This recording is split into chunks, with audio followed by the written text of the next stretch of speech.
2014 से लेकर अब तक शायद ये पहला पार्लियामेंट का सत्र है कि जिसके एक दो दिन पहले कोई विदेशी चिंगारी नहीं प्रगटी है। विदेश में से आग लगाने की कोशिश रही हुई है। 10 साल से 14 से देख रहा हूं, हर सत्र के पहले शरारत करने के लिए लोग तैयार बैठते थे और यहां उसको हवा देने वालों की कोई कमी नहीं है। ये पहला सत्र मैं पिछले 10 साल के बाद देख रहा हूं कि जिसमें किसी भी विदेशी कोने से कोई चिंगारी नहीं हुई। Viewers, Prime Minister Modi's quip, delivered with both humor and gravity, serves as a reminder to those who celebrate disruption both inside and outside Parliament. His words pointing out the absence of foreign-induced disturbance before this year's budget session is to underline the carefully curated challenges of the past. Modi's reference to mischief, shararat, as he says, by some forces and opposition is a direct call out to what he perceives as a coordinated effort to destabilize India's governance. Viewers, there has been a pattern of interference, whether through blockades, violent protests, media narratives aimed at derailing the focus of nation building and economic reforms. Modi's commentary today underscores a narrative of a government that has been under siege by the regime change ecosystem, a network led by non-state actors who find India's rise a threat to their interests. Viewers, this statement is a call to those who seek to interfere in India's internal affairs, signaling that such tactics have been recognized, studied, and to an extent neutralized. It's a declaration that under Modi's watch, India will not be swayed or distracted from its path of development. But look, who's offended? The opposition. The Prime Minister is going after the foreign hand, the regime change ecosystem, as I call it. Sample the reactions of the opposition. विदेशी ताकतों के इशारे पर जो है विपक्ष हमले करता था हर बार। इस बार कोई विदेशी चिंगारी नहीं फूटी के पहले ये कह रहे थे। कुछ तो कहना ही है उन्हें जी, तो ये सब कहेंगे। तो आपको लगता है सिर्फ ध्यान भटकाने के लिए है? वो हमेशा यही करते हैं, जनता की जो इश्यूज हैं उनके बारे में बात नहीं करते, जवाब नहीं देते। आपने पिछला सेशन देखा, चर्चा ही नहीं की। What is talking, being Prime Minister of a nation? What he is talking, he doesn't know. To uplift his image, he cannot downgrade the image of the country. He's doing that. And he is not the first time. Several times he has done earlier also to uplift, upgrade his image. You heard the reactions. Professor Mondal, if the Prime Minister is calling out, the foreign toolkit, the foreign hand, what's the problem? Is it boring? Because when Indira Gandhi talked about the foreign hand, it was interesting. Now that Modi is talking about it, becomes boring, you see. He's actually insulting the people of this country who elected the parliament and saying that they are pawns in the hands of some mysterious foreign element. A shame on this kind of a statement. A statement coming from the Prime Minister outside the parliament is actually insulting the parliament and saying that are they elected to be pawns in the hands of some foreign players? I mean, what are you talking about, Mr. Prime Minister, sir? Have some sanity. There are problems in the neighborhood also. There is no difference, there is no disturbances, but there are disturbances in both the borders. You know it. Terrorist attacks happened just before the parliament began in Kashmir. People of Bangladesh, Hindus are suffering, but look at the parliamentarians. I'm saying all the responsible parliamentarians, they are not taking up the issues because they want to be united on these issues because this is the issue of national security. And here, okay, Radhika Chheda, respond to it. These issues, because you can't handle the economic issues, you are deliberately... See, the Prime Minister Shri Narendra Modi has made a striking comment, and it's a statement that this is the first parliament session that he's seen in 10 years where there has been no foreign involvement or foreign chingari, which has attempted to create instability in the country. And he's absolutely right.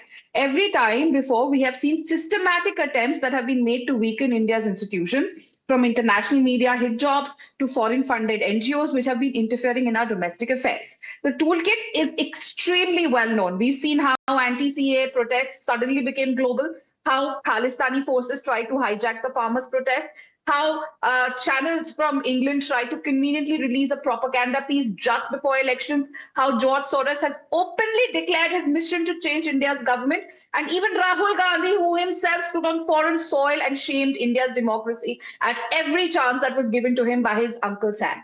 Now, but today, India is standing stronger than ever under Prime Minister Shri Narendra Modi's leadership.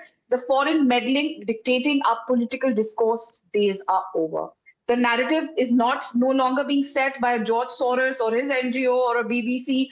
It is being set by the people of India. The opposition's desperate attempt to stay relevant by the Videshi Chingari has now come to an end. New India is self-reliant, self-assured, and immune to the foreign influence, which we have seen by the third term of Narendra Modi ji winning elections, and the entire agenda is being blasted. You know, that has said things that it has said about the president, is saying that, look, these remarks actually insult the parliament. Exactly. First, I come to your words that last time also you used it, the regime change ecosystem. What is the problem with the regime change ecosystem? Why the government, the country, the nation is not entitled to have a different leadership? Did they not brought down the BJP to 240 seats in the last election? Is the government not running on crutches today of the two parties? What is wrong in it? Sir, I'll tell you what is wrong. The change is always good. The change is always, what is wrong? Brings the improvement.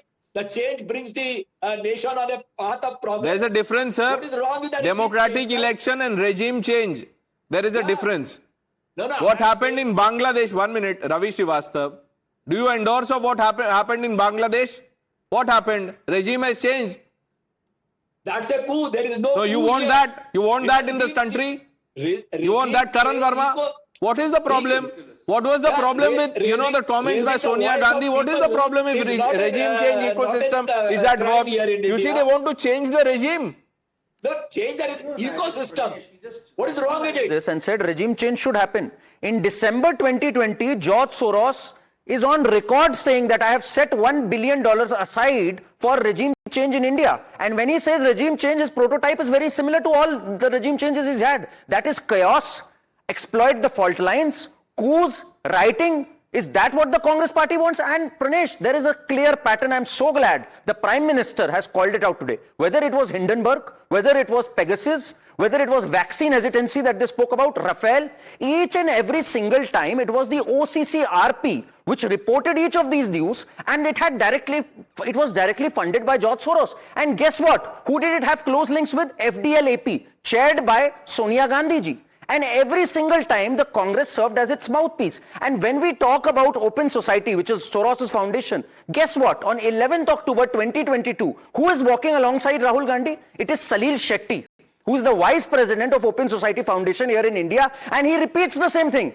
Hame regime change karni hai, we have to change Modi, not democratically. We have to change him. Mani Shankar Iyer goes to Pakistan, says hame bataiye kaise Modi ko yahan se hataya jaye. And Harsh Mandir, I'll tell you what is wrong with this. Harsh Mandir, you remember he was in the part of the National Advisory Council. His NGOs, Karwane Mohabbat, Biradri Mohabbat, they are bankrolled by George Soros. What does it talk about? It talks about clemency petitions for Ajmal Kasab, for Afzal Guru. It comes up with a communal violence bill, where if there is a communal incident, Hindus will be blamed. Clemency for Afzal Guru, Yaqub. Exactly. Poor thing. What's wrong? Poor men, poor guys. Dr. Raman, regime change is fine. George Soros, in case you don't realize it, was awarded the Medal of Freedom by President Joe Biden a few weeks before he left office. I did not see the government of India make any protest and target the US government and say that the American government should not have done this. I did not see any official statement.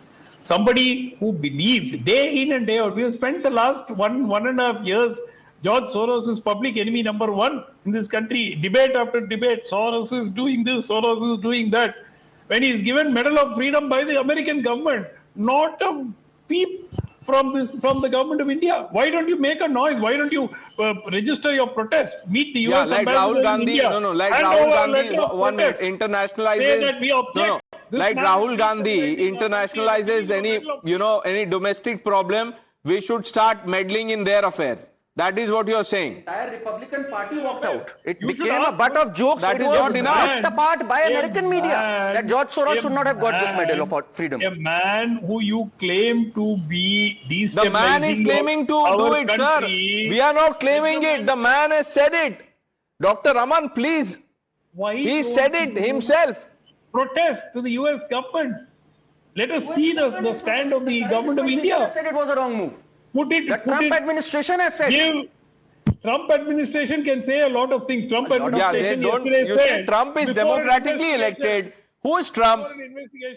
Had the government changed as part of the regime change toolkit, their voice would have mattered. Who is Trump? Professor Jyotsna. Trump can say anything. It's okay.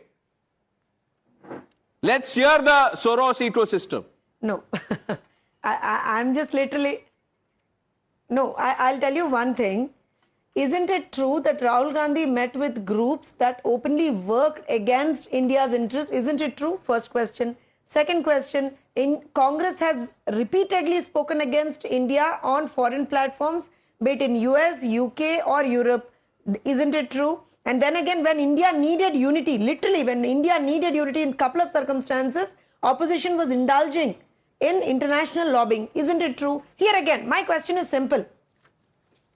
A statement has been passed by the Honorable Prime Minister today looking at the various events for the past, probably couple of years. Why is it that if you are not a thief, if you haven't done anything wrong, अगर कुछ आपने किया ही नहीं हो, तो आप अपना ऐसे shoulders क्यों बांध रहे हो? कि नहीं ये तो गलत है, ये तो गलत है. No, and now poor these thing. people Why come are and you tell saying you should oppose. You're saying things that are making sense. That is boring. Professor, next time when you come on the show, say things that don't make sense, because Rahul Gandhi finds those things interesting. I'll leave it at that. The news are on the other side.